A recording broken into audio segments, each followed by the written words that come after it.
So the entry list for the 63rd running of the Daytona 500 was finally released today, and we finally get a look at the official list of cars. Now there are 44 cars on the entry list. However, with the charter system, with the locked-in spots, there are really only 8 cars that matter up until Sunday. These are the open cars. They're the cars that will have to qualify either on speed or be able to race their way into the 500. And of those 8, only 4 will be able to make it into the show. With the 36 charter teams taking up the majority of the field, there are 4 open spots and, of course, 8 open cars going for those spots. Now this year may be the last year we have a really exciting duel to get into the race, with the next gen car coming and the likelihood or the unlikelihood that there will be more than 40 entries or more than 40 teams buying and building new cars before Daytona next year. Add into the fact that there are a lot of big names that are potentially going to miss out. At the very least, folks, 2 fairly big names are going to miss the Daytona 500 this year. Of course, think back to last year with Daniel Suarez crashing out in his duel and missing the show. There are at least going to be 2 names, and possibly as many as 4, depending on how crazy things get, that could be on the outside looking in when the Daytona 500 goes green, hopefully on Sunday, #noon. So let's focus on these 8 drivers. Let's introduce them, and I'll give you my thoughts on how likely it is they will actually qualify for the Great American Race. I think of all the open cars and drivers trying to get their way into the Daytona 500, Ryan Preece has the best chance of qualifying on speed. Now, Preece had a charter last year. His team, JTG Doherty Racing, say that 10 times fast, was able to lock themselves into the race last year, didn't have to worry about qualifying. But that being said, his teammate last year, Ricky Stenhouse Jr., was on pole. So it stands to reason that Ryan Preece will have a very fast hot rod underneath him. Now, this is where things are going to get a little hot takey. He also could very well be the shocker that misses the show. Because let's just speculate for a moment, what if he's not one of those top 2 drivers that qualifies for the 500 on speed? Well, he's going to have to race his way in. And of course, I think Ryan Preece is actually a really solid plate racing driver. He seems to avoid a lot of accidents, but you know, there are race car drivers, there are 2 type of race car drivers out there.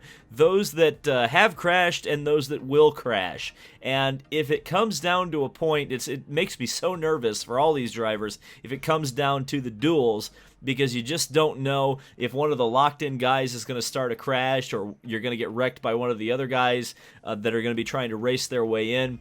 So that's where Preece, I think the key for him is to qualify on speed and then not have to worry about it. Austin Cindric, probably I would rank him as the number 2 most likely to lock himself in on speed driver and car in this particular competition. Of course, he's the Xfinity Series champion, reigning and defending this year. He's driving a 4th Team Penske car, so right off the bat, you know this is going to be a very, very quality piece. He'll likely qualify on speed. I would imagine that Penske's going to give him the exact same equipment that, say, Joey Logano and Brad Keselowski will have, and it doesn't seem like they ever really have trouble qualifying, at least in the top half of the field at Daytona. Now, if he doesn't qualify on speed, this is where things get a little more interesting. Certainly, as I mentioned with Ryan Preece, there's that outside possibility that he could get wrecked. But more than likely, he's going to at least have a couple of teammates or at least affiliated cars in his duel. He's got 3 straight-up teammates with Keselowski, Blaney, and then Logano. And then you also have the Wood Brothers car with Matt DiBenedetto that will help him probably in any way to get into the field. Remember, Tim Cindric is Austin Cindric's dad and is kind of the grand poobah, the Darth Vader to Roger Penske's Emperor Palpatine, if you will. I think Cindric's got a real outside possibility of missing the show. In fact, I think Cindric Cindric may well be, depending on how fast Preece is, the true kind of gimme in terms of being able to make this show. David Reagan.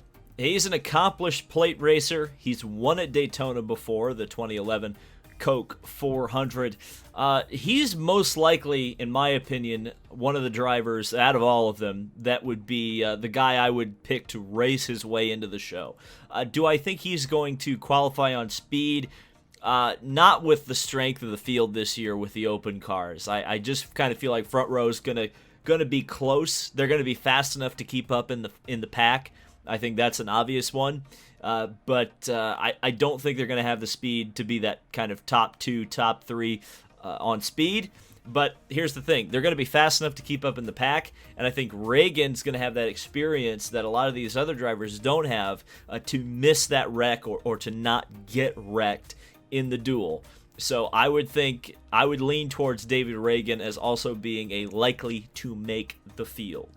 Ty Dillon. Here's where things get really touch and go. Now, he's a part-timer this year, and this is where really kind of the red flag is, which is the Gaunt Brothers racing team. Now, I do love the Gaunt Brothers. I loved cheering for DJ Kennington back in the day, but they are hit and miss when it comes to qualifying for the Daytona 500. Of course, they missed it last year with Daniel Suarez.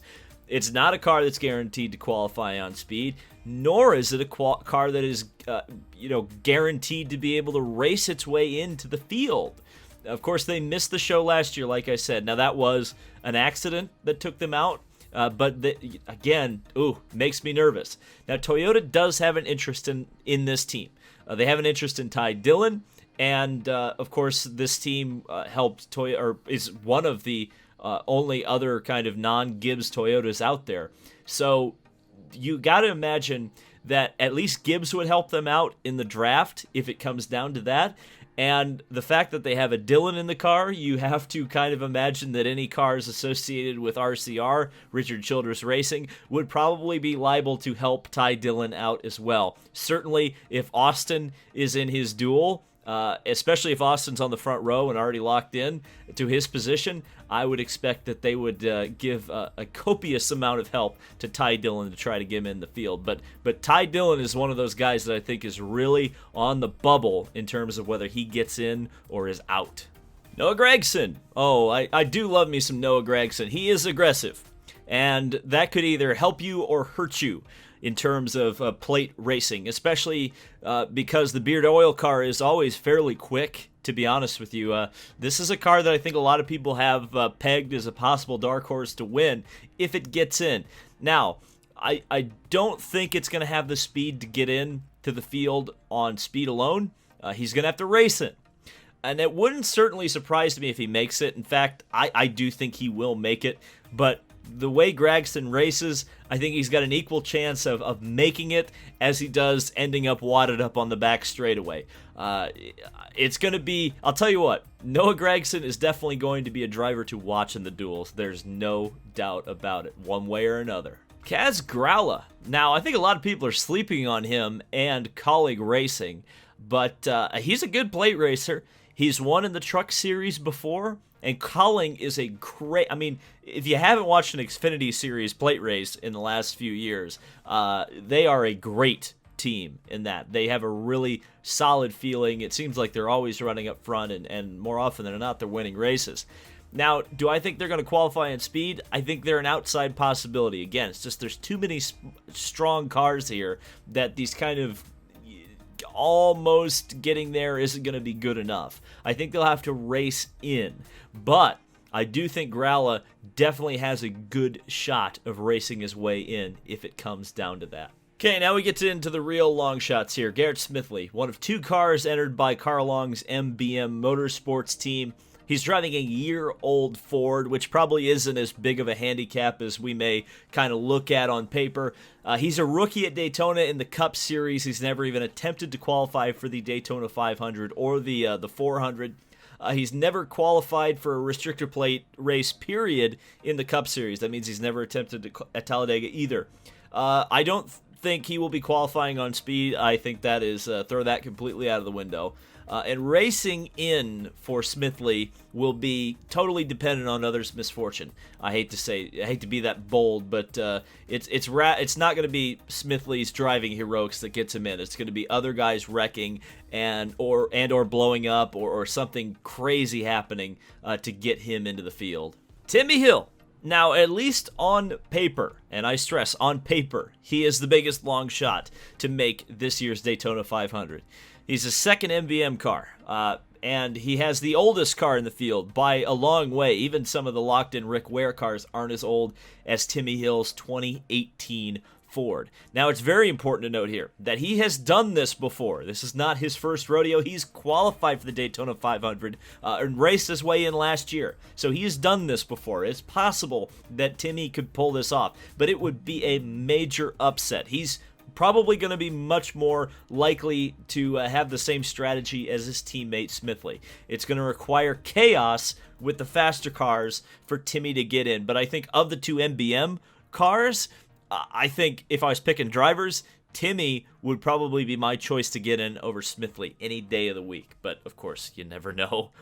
I could be totally wrong there. So here's my picks to get in. I think it's going to be Preece, Cindric, Reagan, and Gragson. I think Grala, Dillon, Smithley, and Hill will miss out. It's probably not as controversial as maybe I should be, but I kind of feel like this isn't going to be as surprising as maybe we might be hoping it will be. Now, I certainly am hoping for some surprises. It would be cool if Preece and Cindric and I would think it would be funny if all of the guys that I pick get knocked out that I thought were going to be locked in, and then all the guys who I didn't pick get in. That would be really exciting. Let me know who you think's getting into the Daytona 500. Who do you think's getting bumped? Let me know down in the comments section below. Thank you guys so much for watching. We'll have more content as Speed Week continues. We'll see you in the next video.